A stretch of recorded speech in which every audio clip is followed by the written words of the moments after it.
아멘. 할렐루야.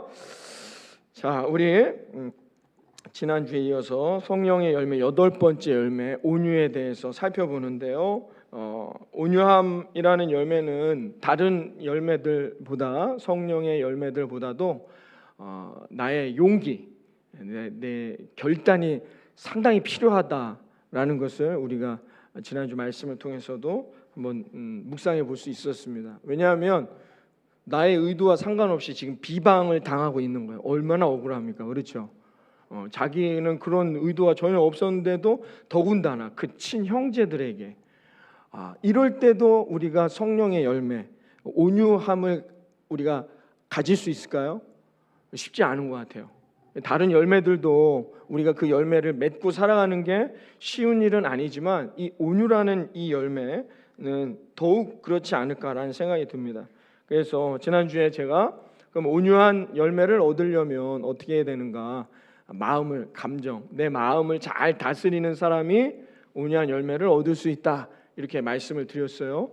그래서 우리의 감정에는 뭐예요? 여러 가지 마음들이 있습니다. 그렇죠? 뭐 감정, 뭐 마음, 생각, 뭐라고 표현해도 좋습니다. 다 내 안에 있는 것이니까요. 그렇죠? 그래서 미움도 있을 수 있죠. 정말 용서하기 어려운 미운 사람들이 있단 말이죠. 분노함도 있어요. 시기, 불만, 불평들이 다 우리 안에, 우리 마음 안에 다 내재되어 있다는 것이죠. 근데 이것을 어떻게 내가 잘 다스리는 것이냐, 이건 다 다른 차이가 나타난다는 겁니다. 그러므로 지난주에 그래서 이 온유의 열매, 땅을 기업으로 얻는 축복의 열매를 얻기 위해선 내 마음을 잘 다스려야 된다라고 말씀드리면서 다 잊어버리셨겠지만, 그래서 온유의 열매 헬라어에는 어떤 뜻이 있다고요? 길들여지다 라는 뜻이 있다고 말씀드렸어요. 그렇죠? 그러니까는 온유는 내 마음을 길들여야 돼요. 잘 길들이지 않으면 온유한 열매를 얻기는 쉽지 않다는 겁니다. 나이가 들수록 더 그런 것 같아요. 그렇죠? 그러니까는 어떻게 늘 내 마음을, 감정을 잘 다스릴 수 있는 신앙인이 되어야 한다는 거죠. 이 자리까지 와야 되는 거죠. 그래서 뭐 이런 말이 있습니다. 그래서 창문으로 보는 것과 창문을 통해 보는 것은 다르다라는 겁니다. 그래서 창문에 낀 뭐 여러 가지 먼지라든지 이런 것들을 통해서 왜곡된 것을 보는 것은 좋지 않다는 거예요. 그래서 이 창틀은 뭐예요? 우리의 감정이 될 수 있다는 거예요. 우리의 감정이 흥분한 상태에서는 제대로 판단하거나 제대로 상황을 파악하기가 어렵죠. 때로는 내 마음에 불만이 많아요. 그럼 좋게 보이지 않아요. 좋은 것도, 하나님의 계획도 잘 깨달아지지가 않아요. 우린 다 알아요. 모세를 통해서 원하신 하나님의 계획이 뭔지를. 근데 미리암이라는 이 믿음의 사람이, 미리암이 그냥 미리암입니까? 미리암이 어떤 사람이에요?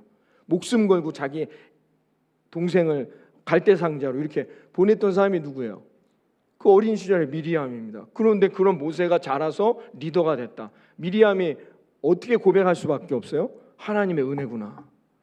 그냥 홍해가 갈라지는 그런 놀라운 영적 체험을 해도 우리가 내 감정, 마음을 잘 다스리지 않으면 이런 우를 범할 수 있다는 거예요. 이걸 성경이 오늘 우리에게 말해주고 있다는 겁니다. 여러분, 그러므로 내 마음과 감정을 잘 다스리는 게 필요하다는 겁니다. 쉽진 않아요. 그런데 왜? 내 마음이 평안할 땐 잘 되죠. 근데 내 마음이 분노할 때 내 감정이 어떤 감정입니까? 이게 나도 나를 주체 못하는 감정이거든요. 시기하고 남을, 그렇죠? 거짓, 그다음에 불평, 불만할 때 모습들을 보란 말입니다. 그리고 여러분, 요새는 뭐 드라마나 영화가 다 그런 뭐 범죄물이잖아요. 그렇죠? 옛날처럼 막 질투 얼마 좋습니까? 최수종이랑 최신희, 그런 뭐 이게 아름다운 뭐 그런 건 없어요. 그런 드라마는 요새는 뭐 다 범죄, 뭐 악, 거짓말 보세요. 다 자신의 욕심 아니면 그 시기, 분노, 이런 것들이 그런 아주 악한 행위를 보이게 한다는 겁니다. 그 결국 내 마음 안에 있는 거죠. 성경은 이미 우리에게 말씀해 줬고, 예수님도 늘 우리에게 그래서 너의 마음을 다스리라는 말씀을 늘 해주셨어요. 누가복음 10장에 보면 마르다와 마리아 이야기가 나옵니다. 둘 다 예수님을 믿는 사람들이에요. 그렇죠? 마르다와 마리아가 자신들의 방식대로 예수님이 자기의 집에 오셨을 때 예수님을 섬겨요. 마르다는 어떻게 해요? 맛있는 걸 막 만듭니다. 얼마나 맛있겠습니까? 생각만 해도 그냥.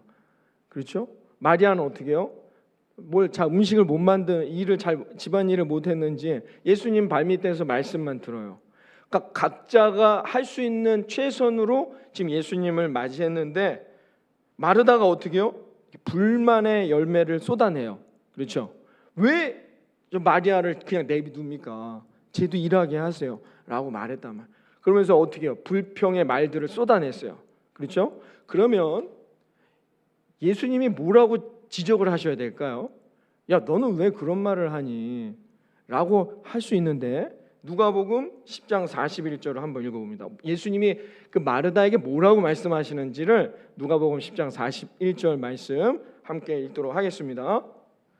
주께서 대답하여 이르시되 마르다야 마르다야 내가 많은 일로 염려하고 근심하나. 자, 우리 같으면 야, 너 왜 그런 불평불만을 하냐? 너 그런 거 좋지 않아? 그 말한 것에 대해서 평가할 수 있는데 예수님 뭐래요? 마르다야, 네가 근심이 많구나. 네 마음이 지금 복잡하구나. 네가 염려가 많고 근심이 많고 낙심되는 일이 많구나. 예수님 이렇게 말씀하시나 말이야. 이 말이 뭐냐? 마르다야, 너의 마음을 다스려라. 그러지 않으면 너는 계속해서 불평의 열매를, 불만의 열매만 쏟아내게 될 것이다. 예수님 말씀하시는 거야. 너의 마음을 다스리라는 거죠. 사랑하는 성도 여러분, 2022년 이제 9월이 지나가는데요. 아까 제가 이렇게 농담식으로 말씀드렸지만 저는 그래서 상당히 기대하면서 올해를 시작했어요. 호랑이 해니까 뭐 힘들고 어려운 순간을 지납니다. 그렇죠? 1997년에 환율이 1,400원, 그 이후에 2008년 세계발 금융위기 때 1,400원, 이후에 처음입니다. 지금이. 어제 환율을 보니까 1,410원까지 올랐더라고요. 어려운 상황에 있습니다. 나라적으로나 경제적으로나 여러 가지. 또 이 코로나라는 것 때문에 뭐 교회뿐만 아니라 모든 상황 가운데 우리 성도님들의 삶도 얼마나 힘들고 팍팍한 상황이 되겠습니까? 우리 가정적으로도 왜 이런 일이 일어나는지 지금은 우리는 알 수 없죠. 이때 어떻게 해야 돼요? 내 마음을 다스려야 돼요. 염려와 근심의 마음을 하나님 앞에 내려놔야 한단 말이에요. 그러지 않으면 어떻게 해요? 손가락질하고 화내고 남에게 비방하고 그렇게 된단 말입니다. 그러면 누구만 복을 못 받는 거예요? 나만. 그렇지 않습니까? 예수님이 이렇게 말씀하셨어요.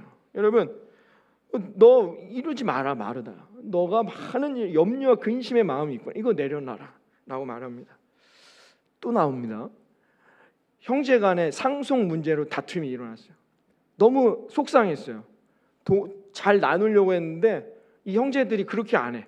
막 싸움이 일어났어요. 그래서 어떤 사람이 예수님께 와서 당신은 공평과 정의의 주인이시니까 이걸 잘 좀 나눌 수 있게 해달라. 이거 어떻게 하면 이렇게 싸우고 있다. 이런 말들을 하게 됩니다. 잘 가려달라. 누가 잘못한 겁니까? 이걸 잘 가려주십시오라고 주님을 찾아옵니다. 그때 예수님이 그들에게 뭐라고 말씀했느냐? 누가복음 12장 15절에 이렇게 말씀합니다. 상속 문제로 찾아온 자들에게 12장 15절 다 같이 한번 읽어봅니다. 시작. 그들에게 이르시되 삼가 모든 탐심을 물리치라. 사람의 생명이 그 소유에 넉넉한 데 있지 아니하니라 하시고. 예수님이 어떤 답을 주셨느냐? 넌 잘못했어. 너는 잘했어. 야, 너네 싸우지 마. 왜 그래? 라고 말하지 않으셨어요. 뭐라고요? 너의 마음에 있는 욕심을 내려놔라. 마음을 다스리라는 거예요. 예수님이 뭐라고 말씀했느냐? 네 자신의 속 마음을 보라는 거예요. 왜 이런 결과들이 나타나느냐? 이게 진짜 문제가 아니라는 거예요. 아니, 재산을 잘 나누는 게 중요하지 않습니까? 아니라는 거예요. 그 마음이라는 거예요. 그 속마음이 이미 탐심으로 가득하면 갈등하는 거예요. 다투는 거예요. 싸우는 겁니다. 상속 문제를 갖고 그와 같다는 겁니다. 왜 그래요? 내 안에 있는 욕심 때문이라는 거죠. 이 사람이 다투는 게 속상했을 수도 있겠죠. 그런데 어떻게 해요? 사실은 그 마음에 있는 욕심 때문이라는 거예요. 하나님은 누구를 축복하시느냐? 온유한 사람이랍니다. 온유한 사람은 누구냐? 그 마음이 비어져야 돼요. 그 순간에는 상당히 불이익을 당하는 것 같아요. 불이익을. 저희 할아버지가 이제 제가 중학교 2학년 때가 3학년 때 돌아가셨습니다. 제가 아직도 기억나는데 이제 자식들은 이제 밖에 있는데 제가 또 그런 거에 관심이 많아서 문을 열고 이렇게 오형제셨는데 회의하는 장면을 보게 됩니다. 장례식이 다 끝난 다음에 재산 문제를 어떻게 할 것인지. 근데 저희 아버지가 거기서 딱 정리했어요. 제일 큰 누님에게 모든 것을 다 맡기는 걸로. 그 중학생 때인 저의 마음에 왜 저렇게 하는가? 라는 생각이 들어요. 그 순간에는 여러분 그게 지는 것 같아요. 그게 내가 손해 보는 것 같아요. 내가 무너지는 것 같아요. 그러나 여러분 하나님은요 그 인생을 끝까지 책임지시고 축복하심을 믿으시기를 바랍니다. 하나님은 그런 사람을 축복하시고 사랑하신다면 오늘 모세를 어떻게 하나님 축복하시는지 보세요. 내가 이 땅 가운데 모세보다 온유한 사람 본 적이 없다. 하나님이 모세는 지키시는 거예요. 왜? 온유함의 열매가 있었기 때문이라는 겁니다. 여러분 우리가 우리 마음을 잘 다스려서 여러분 온유의 열매로 또 승리하는 이 한 주간 또 10월 한 달이 되시기를 주님의 이름으로 축원합니다. 온유도 뭐예요? 성령의 열매. 그러니까 전제 조건은 늘 성령이 내 안에 함께 하실 때 나타나는 열매들이라는 거예요. 성령이 없이는 불가능합니다. 어떻게 그럽니까? 그럼 나만 손해 보는데? 나만 불이익 당하는데? 나만 바보 취급 당하는데? 안 돼요. 내 마음으로 하려고 하면 불가능해요. 그러나 성령의 열매로, 성령의 은혜로는 가능하다는 거예요. 그래서 온유함도 성령의 열매다라고 우리에게 말해주고 있습니다. 온유함이란 그러므로 뭐냐? 하나님의 말씀 앞에 나를 늘 점검하는 거예요. 나는 지금 하나님의 말씀대로 잘 살아가고 있는가? 그래서 그 하나님의 말씀 앞에 나를 점검하는 건 오늘도 여러분 찬양하셨고 오늘도 여러분이 사도신경으로 여러분의 믿음을 다 고백하셨는데 전능하신 하나님이 나의 주님 되심을 믿으십니까? 그 하나님 앞에 내가 오늘도 내가 종된 인생을 잘 살고 있느냐 이걸 점검하고 그럼 그 종된 인생을 잘 살려면 어떻게 해야 돼요? 내 안에 있는 성령의 음성을 들어야 한다는 겁니다.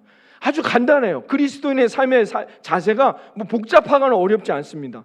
하나님의 말씀 앞에 나는 잘 순종하며 살아갈 것이냐 그리스도인들은 늘 점검한다는 거예요. 왜? 하나님은 나의 주인, 예수는 나의 주가 됐기 때문이죠.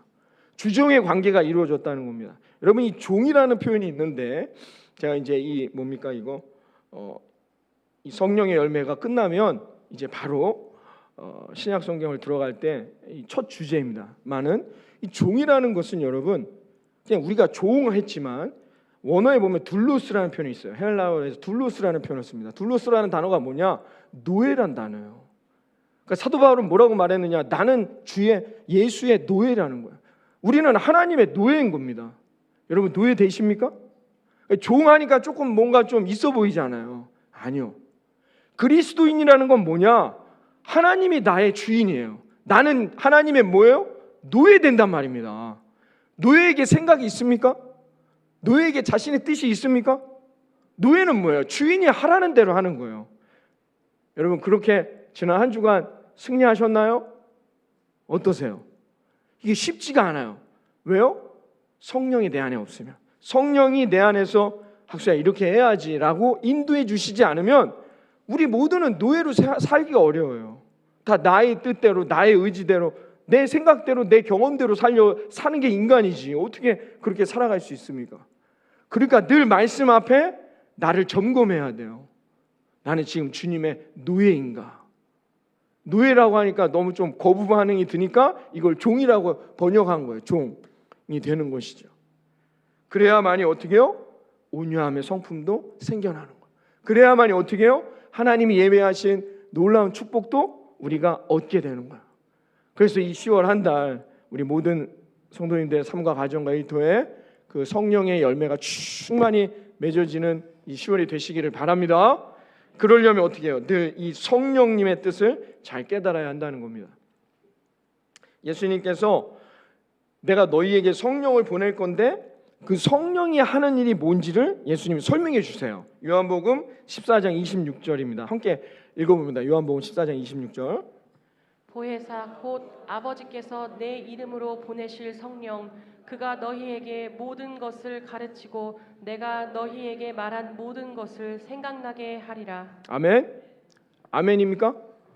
자, 보세요. 여기서 지금 예수님이 알려주세요. 성령을 보낼 거다. 성령이 뭡니까? 아직 성령이 뭔지 경험해 못했어요, 제자들이. 근데 그 성령이 할 일이 뭐냐? 이렇게 말씀하고 있습니다. 너희들에게 말씀이 뭔지를 깨닫게. 이 말씀은 우리에게 있잖아요. 그 말씀이 뭔지를 우리가 들으면서 깨닫는 거예요. 오늘도 이 아침에 깨달아야 돼요. 반드시. 온유함이 뭔지를 알아야 된단 말입니다. 여러분이 오늘 나는 노예구나. 이것만 깨닫고 돌아가도 엄청난 하나님 축복인 거죠. 그걸 가르쳐 주시고 그 다음에 뭐예요? 내가 너희에게 그 말한 걸 여러분들이 삶을 살아가는 이 한 주간 동안에 생각나는 거예요. 엄마 왜 나한테 이래? 라고 말하고 싶을 때 나는 노예가 딱 떠오르면 내가 내 마음을 다스린다. 그런 뭐예요? 승리하는 거예요. 온유함으로. 여러분, 성령이 어떻게 역사하느냐? 성경이 말해줍니다. 뭐 성령님이 뭐 하늘 문을 여시고 나에게 와갖고 말했다. 저는 그런 거 믿지 않습니다. 저는 그런 경험 해본 적도 없지만, 뭐 방언을 받고 하나님의 그 영적 체험을 했지만 그런 게 중요하지 않아요. 한 주간 동안 내가 어떤 생각을 갖고 살 것이냐. 어떻게 성령이 어떻게 역사한대요? 내 생각으로 역사한대잖아요. 예수님이 말씀해 주신 거예요.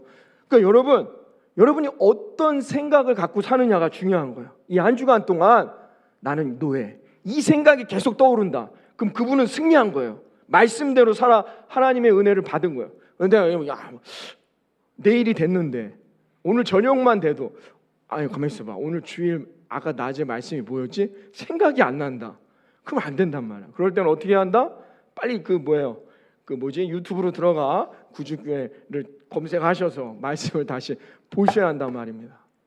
그래서 제가 늘 말씀드리지만 감정 좋습니다. 감정, 마음, 생각 다 같은 말이에요. 우리의 생각에는 세 가지가 함께 공존합니다. 첫 번째는 뭐냐? 나의 생각이 있어요. 배고픈 건 누가 주는 생각입니까? 내 생각이에요. 내 본능이 느끼는 졸린 건 누가 주는 생각입니까? 내 생각이에요. 그렇죠? 내 생각, 내 마음엔 내가 있어요. 나. 또 하나는 뭐냐? 사탄이 주는 생각이 있습니다. 남을 죽이고자 하는 생각. 자기 생각입니까? 사탄 마귀 권세가 주는 생각이에요. 남에게 욕하고 비방하고 불평하는 거. 사탄이 주는 생각이란 말이에요. 공존해요. 늘. 또 하나가 뭐냐? 성령의 생각이 있단 말입니다. 사랑과 희랑과 평화와 화평과 온유와 인내와 절제. 이 모든 게 뭐예요? 이건 성령이 내게 주는 생각이란 말이에요. 이 세 개가 늘 공존한단 말이죠. 그래서 내가 어떤 생각으로 살아갈 것이냐. 그래서 성령이 늘 우리 안에서 학수야 오늘 말씀은 이런 말씀이잖아. 이러면 안 되지 라고 늘 끊임없이 우리에게 말씀해 주실 때 그 말씀을 붙들고 그 생각을 붙들고 살아가는 자는 온유의 열매를 얻게 되는 거예요. 할렐루야. 여러분 이 성경이 우리에게 말해주고 있습니다. 여러분이 이런 마음의 자세로 승리하는 저와 여러분이 되기를 바랍니다.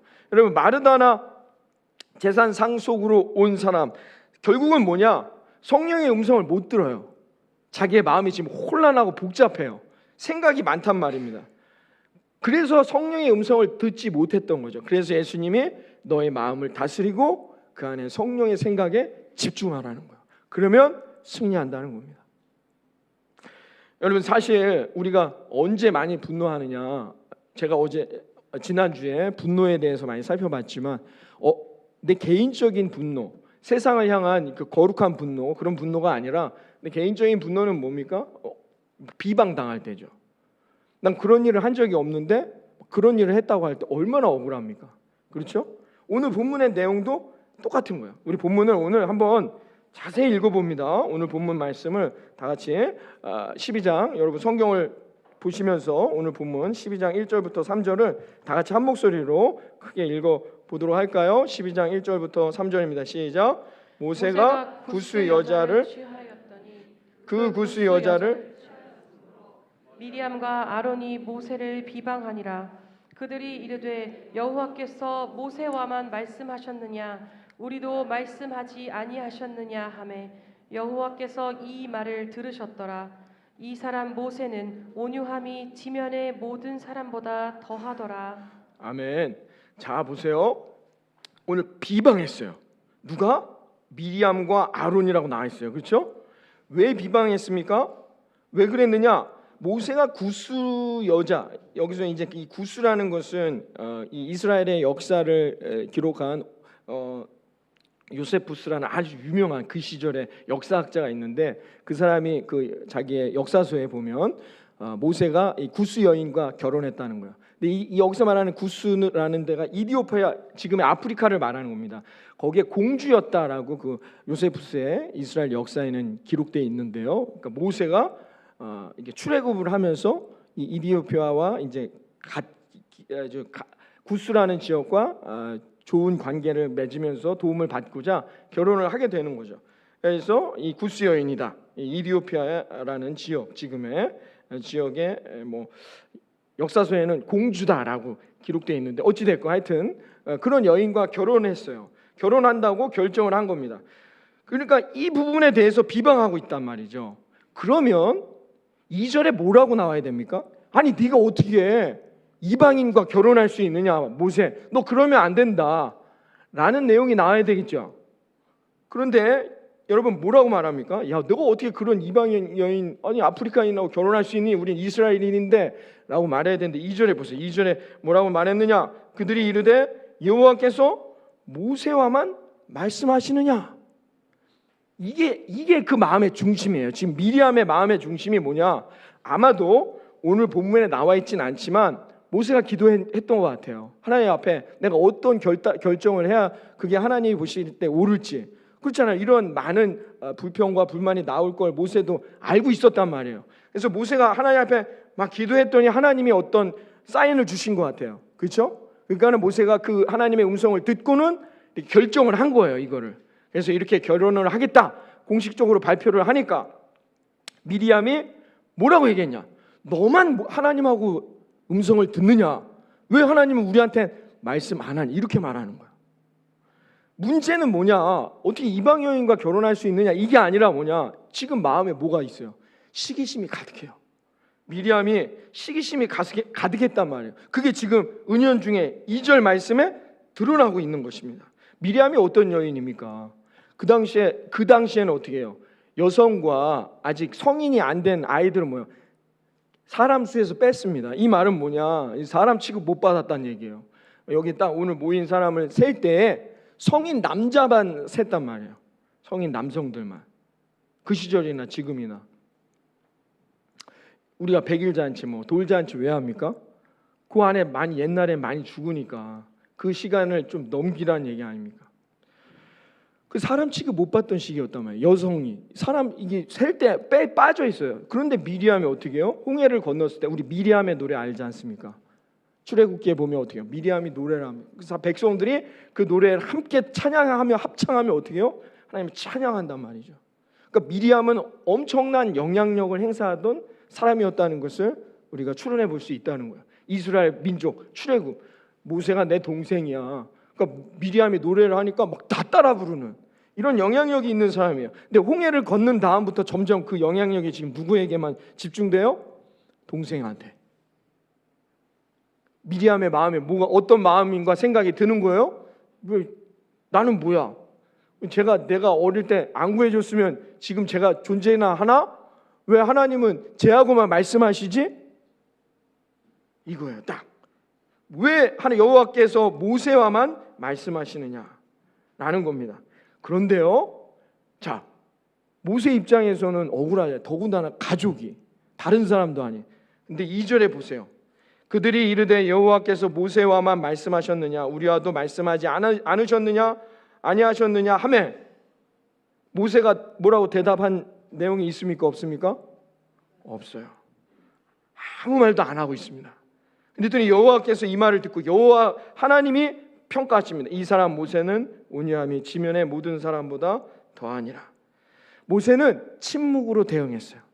아무 말도 하지 않았습니다. 그랬더니 하나님이 모세는 온유함이 지면의 모든 사람보다 더하다라고 평가하셨다는 거예요. 온유함이란 뭐냐? 침묵하는 거예요. 말하지 않는 거예요. 대꾸하지 않는 겁니다. 반응하지 않는 겁니다. 거짓과 불의 앞에 얘기할 필요가 없어요. 왜? 하나님이 다 아시기 때문이죠. 그게 온유하기 때문에 가능한 겁니다. 억울하죠. 이야기하고 싶습니다. 그러나 참고 기다리는 거예요. 시편 37편, 우리 지난주에 읽었지만 시편 37편 7절과 8절에 뭐라고 말합니까? 이렇게 말해줬어요. 우리 다 같이 시편 37편 7절과 8절 읽어봅니다. 여호와 앞에 잠잠하고 참고 기다리라. 자기 길이 형통하며 악한 꾀를 이루는 자 때문에 불평하지 말지어다. 분을 그치고 노를 버리며 불평하지 말라. 오히려 악을 만들 뿐이라. 아멘. 자, 여러분, 우리가 이런 인생이 돼야 한다는 겁니다. 근데 오늘 말씀이 너무 중요한 말씀이 있어요. 하나님이 뭐라고 평가했느냐? 모세는 온유하다라고 말하지 않았어요. 오늘 3절 보세요. 3절에 뭐래요?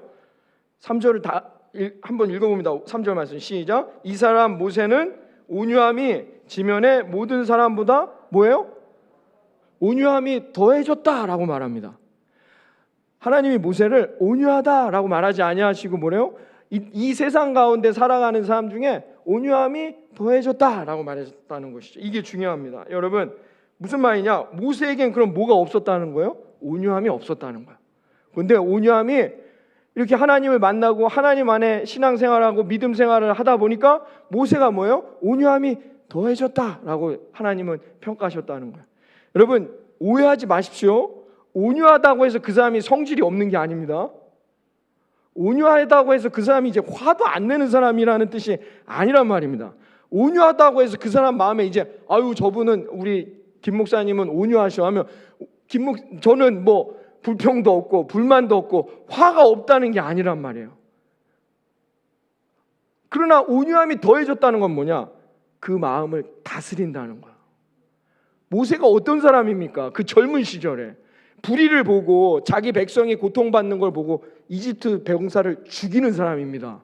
분노를 참지 못하고 자기의 화를 참지 못하고 죽이던 사람이 누구예요? 모세였단 말입니다. 여러분, 화가 나면 화가 나는 대로 사는 사람이 누구예요? 모세였단 말입니다. 그러나 그가 하나님을 만나고 그가 그의 마음을 늘 성령 안에서 다스리니 어떻게 해요? 온유함이 더해졌어요. 얼마나 모세가 어떤 사람입니까? 아니 십계명을 받고 내려오는데 백성들이 헛짓거리 하니까 어떻게 해요? 그 돌판을 어떻게 깼을까? 그냥 어떻게 그 힘도 좋아요.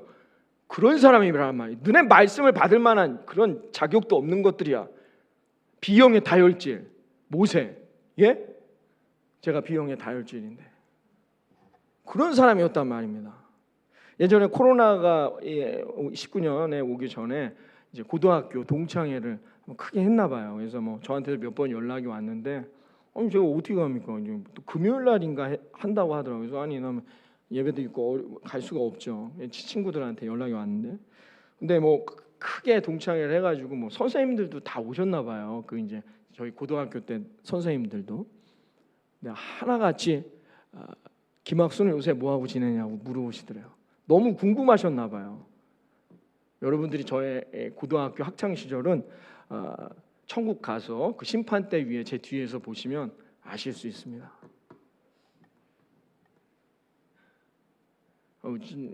여러분, 제가 그래서 친구들이 학수가 회개하고 목사님이 되셨습니다라고 얘기할 때 아무도 안 믿으셨다고 하더라고요. 선생님들이 말도 안 되는 소리 하지 마라. 너무 궁금하셨나 봐요. 제가 워낙 그러나 제가 예수 그리스도를 깨닫고 예수님을 만난 후에 엄청나게 지금 여러분은 변화되어 있는 모습만 보시는 거예요. 제가 전도사 시절에 한번 전도사였을 때였습니다만은 안산광역교회 있을 때 거기 사역 부사역자들이 많으니까요. 전도사. 예. 근데 하여튼 교회에 안 좋은 일이 있었는데 그게 저 때문이라는 소문이 났어요. 제가 또 못 참죠. 막 알아봤습니다. 했더니 다른 어떤 전도사가 저랑은 전혀 관계가 없는데 저 때문이라고 이게 소문이 난 거예요. 막 부목사님들이 막 저를 불러서 막 너 왜 그랬냐. 그래서 제가 막 설명을 했죠. 아니, 생각을 해보시라. 나랑 전혀 관계가 없는 부서인데 내가 왜 그 일에 관여를 했겠느냐. 근데 그러니까는 그럼 와서 확인해 보자는 거야. 3자 대면을 해야 된대요. 그래서 곧 드러난다. 이 문제는 곧 드러납니다. 2주 정도 지난 다음에 드러났습니다. 그 친구가 그래서 그 친구는 결국 교회를 나가게 됐는데 그때 제가 진짜 엄청나게 속상하고 사역자가 그럴 수 있습니까? 근데 진짜 그때 제가 모교니까 저랑 어린 시절부터 같이 자라온 제 친구들이 있는데 정말 예수님은 살아계시구나. 우리 김학수 전사님을 보면 예수님은 정말 살아계시다. 이런 표현들을 했습니다. 제 성격을 아니까. 여러분, 온유함이 더해졌다는 거예요. 이게 중요합니다. 태어날 때부터 성격상 온유한 사람이 없습니다. 목사님 저는 성격상 온유하기가 어려워요. 그런 사람도 없습니다. 우리는 어떻게 해요? 하나님을 알고 하나님 안에 거하고 하나님을 만나면 누구나가 다 여러분 하나님의 뜻 가운데 변화할 수 있습니다. 그러니 여러분 오늘도 그 하나님을 만나시고 하나님과 동행하며 승리할 수 있는 저와 여러분이 되기를 바라겠습니다. 그러므로 하나님께 맡기는 거예요. 내가 막 화나는 일, 나를 막 억울하게 하는 일들이 여러분들에게 다가온다. 아니면 낙심되는 일이 있습니다. 염려와 근심, 불평과 불만의 일들이 다가온다. 어떻게 하라고요? 맡기시면 됩니다. 그러면 누가 하셔요? 하나님이 하시는 거예요. 그게 온유한 자들의 삶의 비결임을 믿으시길 바랍니다. 이런 비방을 듣고 백성들이 다 듣고 있잖아요. 모세가 진짜 저런 거야? 근데도 모세는 말하지 않았어요. 왜? 온유함이 더해졌단 말이에요. 그리고 깨달았어요. 모세는 이 일은 하나님이 해결하신다. 로마서 12장 19절에 사도 바울이 이렇게 말해 주었습니다. 함께 읽어봅니다. 로마서 12장 19절. 내 사랑하는 자들아, 너희가 친히 원수를 갚지 말고 하나님이 진노하심에 맡기라. 기록되었으되 원수 갚는 것이 내게 있으니 내가 갚으리라고 주께서 말씀하시니라. 아멘. 사도 바울은 구약을 인용합니다. 구약의 핵심은 뭐냐? 하나님이 심판하시는, 하나님이 징벌하시는 거예요. 하나님이 징계하시는 거예요. 여러분이 어려운 억울한 일, 힘든 일, 정말 화나는 일이 있을 때 온유한 자는 어떻게 해요? 주님께 맡기는 겁니다. 그래서 미리암이 받은 징벌이 뭐예요? 나병에 걸렸어요. 여러분 이걸 우리가 반드시, 미리암이 누굽니까? 모세의 누이라 할지라도 하나님 앞에 온유하지 못한 인생은 징계를 받는 거예요. 오해하시면 안 됩니다. 내가 참으면 하나님이 나를 힘들게 하고 비방했고 내게 원수된 자들을 병 주시는구나 라는 뜻이 아닙니다. 이 오늘 본문의 이 핵심은 뭐냐?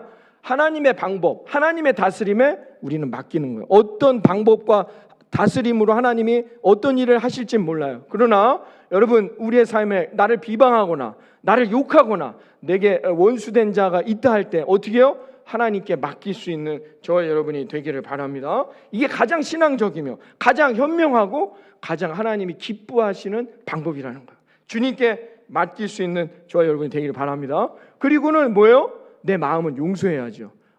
주님께 맡기라고 목사님 말씀해. 다 맡겨. 그리고 나는 용서하지 않고 막 속으로는 더 미워해요. 이게 온유한 겁니까? 아니죠. 맡겼다는 건 뭐예요? 용서해야 돼요. 다 용서할 수 있어야 된다는 겁니다. 그래야만이 진정한 온유한 열매가 내 삶에, 여러분의 삶에 함께 할 거라 믿습니다. 쉽진 않죠. 용서한다는 건 쉽지 않습니다. 제가 제자훈련할 때 이 용서의 주제가 있는데 전에 있던 교회에서 제자훈련을 하는데 어느 권사님이 이제 한 주간 동안 아직 용서하지 못한 대상이나 어떤 사건이나 일이 있으면 한 주간 동안 용서하시고 다음 주에 우리 함께 나누겠습니다. 그래서 그 다음 주에 이렇게 어떻게 용서가 되셨나요? 했더니 어느 권사님 그렇게 말씀하시죠. 저도 좀 당황스러웠는데 용서가 아직 안 됐다는 거예요. 왜 그러시냐 했더니 자기 남편의 형님이신데 그냥 거짓말해가지고 그냥 자기 남편이 이거 뭐라 그러죠? 대신 이렇게 해가지고 이름을 써가지고 이렇게 힘든 이게 삶을 살아왔다는 거예요. 그래서 용서가 안 된다는 거죠. 용서하려고 했는데도 용서가 안 됐다라는 거예요. 그러면 어떻게 권사님 이제라도 우리가 예수님을 그리스도로 영접했으니까 용서하셔야죠 했더니 이제 용서할 수 없대요. 용서하고 싶어도 용서할 수 없다. 왜 그러시냐 했더니 돌아가셨대요. 그래서 어떻게 그래서 제가 되게 당황스러운데 용서하는 건 쉬운 일이 아니죠. 얼마나 그 마음에 그게 남겠습니까? 그러나 그럼 누가 열매를 못 얻어요? 내가. 하나님이 축복을 이렇게 주시려고 해도 미리암을 보세요. 그 축복받을 만한 위치에 있는 사람인데 미리암은 이 이유로 등장하지도 못합니다. 그렇게 된단 말입니다. 그러므로 어떻게 해요? 우리가 맡기는 것만 해서는 안 되고 어떻게 해요? 주님 앞에 그 정말 그 상대를 용서할 수 있는 저와 여러분이 되기를 바라겠습니다. 그럼 어떻게 하느냐? 그것조차도 주님께 맡기는 것입니다. 여러분 코리템 붐 여사 이야기 여러분 잘 아실 거예요. 예전에 유태인 수용소에서 독일의 나치의 이 잔악함과 이 핍박과 고문을 받으며 이 네덜란드 사람인데 그리스도인입니다. 그래서 그 수용소에서 결국 자기 언니는 고문을 견디다 못해 죽게 됐죠. 근데 결국은 어떻게 해서 이 세계 대전이 끝나고 살아남게 됐습니다. 기적적으로 이 수용소에서. 그런데 이분이 어떤 일을 했느냐? 독일인들을 용서하는 일에 앞장서는 그런 일들을 했던 분이 이 코리템 붐이라는 여사입니다. 그런데 처음엔 자기도 그게 쉽지 않았다는 거예요. 그 독일인들을 그 나치를 용서한다는 게 쉽지 않았다는 거죠. 그래서 그의 책에 이렇게 나와 있어요. 나는 정말 성경 말씀대로 그들을 용서하고 싶었다. 그러나 실제로 내 삶 속에서 용서가 행동으로 나타나는 것은 쉬운 일은 아니었다라는 것이죠. 너무 용서하는 일이 하나님은 늘 우리에게 용서하라 하시니까 용서하고 싶었지만 쉬운 일이 아니었다는 거죠. 어느 날 자기 교회 출석하는 교회에 목사님을 찾아가 목사님께 이렇게 물었답니다. 제가 정말 독일 사람들을 마음으로 용서하기를 원했고 실제로 용서한다고 선언은 했지만 아직까지도 내 마음에 그들에 대한 마음이 풀리지 않습니다. 목사님 어떻게 하면 좋을까요? 라고 이야기했답니다. 그랬더니 목사님이 이 코리텐붐 여사에게 느닷없이 자매님 지금 교회 종 칠 시간인데 저랑 가서 종을 치실까요? 하고 종을 치는 곳으로 갔습니다. 그래서 종탑에 가서 10번 이렇게 종을 치고 났습니다. 근데 여전히 어떻게 해요? 종소리는 울려 퍼지고 있었죠. 그때 이 목사님이 이 자매님에게 이렇게 말씀했다고 합니다. 자매님, 제가 이 종을 다 쳤는데도 이 줄을 놓았는데도 여전히 종소리는 울리고 있습니다. 저 종소리는 이제 금방 멈추게 될 것입니다. 그러나 아직까지 저 종소리는 울리고 있습니다. 보십시오. 지금 이 종소리가 다 멈췄죠? 자매님이 용서를 선언했다면 그 다음엔 기다리세요. 주님께서 일하실 것입니다. 그리고 자매님은 마침내 그 상황에서 자유하게 되실 것입니다. 라고 말했다고 한다는 것입니다. 문제는 뭐냐? 우리가 얼마나 순종할 수 있느냐. 말씀 앞에 순종하며 나아갈 수 있냐는 거죠. 문제는 지금 내가 용서하겠다는 결단이 우리에게 필요하다는 것입니다. 그리고 더 나아가 그 상대를, 그 대상을 축복하겠다는 믿음이 저와 여러분에게 있기를 바라겠습니다. 그 온유함이 있는 자들에게 하나님 시온의 대로를 열어주실 것이라 믿습니다. 어떤 분들은 이렇게 말씀하실 수도 있어요. 아유 목사님 저는 성격이 원래 그런 성격이 아닙니다. 제가 아까 말씀드렸죠. 제가 어떤 사람인지. 여러분 할 수 있습니다. 어떻게 해요? 주님을 구하면 되는 거예요. 오늘도 주님을 구하고 여러분 주님이 나와 함께 하기를 구하는 저와 여러분이 되시기를 바라겠습니다. 그러면 되는 거예요. 오늘도 하나님 온유함의 열매를 내게 주옵소서. 구하는 자에게 하나님이 주실 것이라 믿습니다. 모세가 처음부터 온유한 사람이 아니었다는 것을 명심하시고 구하는 자에게 주시는 놀라운 축복을 경험하시기를 바라겠습니다. 여러분 마태복음 5장 5절에 주님이 온유한 자의 복을 이렇게 말씀해 주었습니다. 함께 읽어봅니다. 마태복음 5장 5절 말씀 시작. 온유한 자는 복이 있나니 그들이 땅을 기업으로 받을 것이며. 아멘. 온유한 자가 땅을 기업으로 받음을 믿습니다. 이건 소유의 땅이 아닙니다. 축복의 땅이 되는 거예요. 온유한 여러분을 통해 여러분의 가정에 하나님의 축복이 임하시기를 바랍니다. 온유한 여러분을 통해 여러분의 직장에 충만한 하나님의 축복의 땅이 되시기를 바랍니다. 이 나라와 민족이 그런 땅이 되기를 소망합니다. 그러면 하나님의 은혜가 아버지 강같이 흘러넘치는 아름답고 복된 10월을 맞이하게 될 거라 믿습니다. 여러분들이 늘 이 믿음으로 고백하고 승리하는 이 한 주간 아름다운 성령의 열매를 맺는 저와 여러분이 되기를 주님의 이름으로 축원합니다. 다 함께 일어나셔서 오늘 지존하신 주님 이름 앞에 함께 찬양하시면서 온유함을 위해 기도하는 시간을 갖도록 하겠습니다. 지존하신 주님 이름 앞에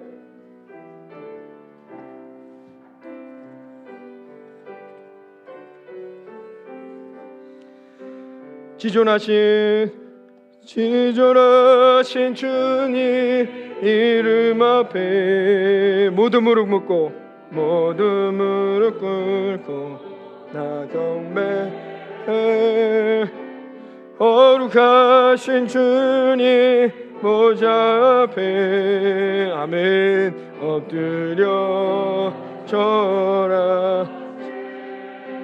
아멘. 예수는 그리스도. 예수는 그리스도. 예수는 나의 주님이십니다. 예수는 주. 하나님의 성령으로 하나님의 영으로 경배 드리리. 다시 한번 찬양하겠습니다. 지존하신 주님 이름 앞에 지존하신 주님 이름 앞에 모두 무릎 꿇고 모두 무릎 꿇고 다 경배해.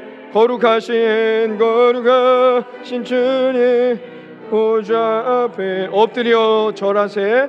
엎드려 절하세. 아멘. 예수는 그리스도. 예수는 그리스도. 아멘. 예수는 주. 하나님의 영으로 하나님의 영으로 경배 드리리. 오늘 이 시간 우리 함께 기도하길 원합니다. 전능하신 하나님, 지존하신 하나님, 하나님 우리가 어떤 인생을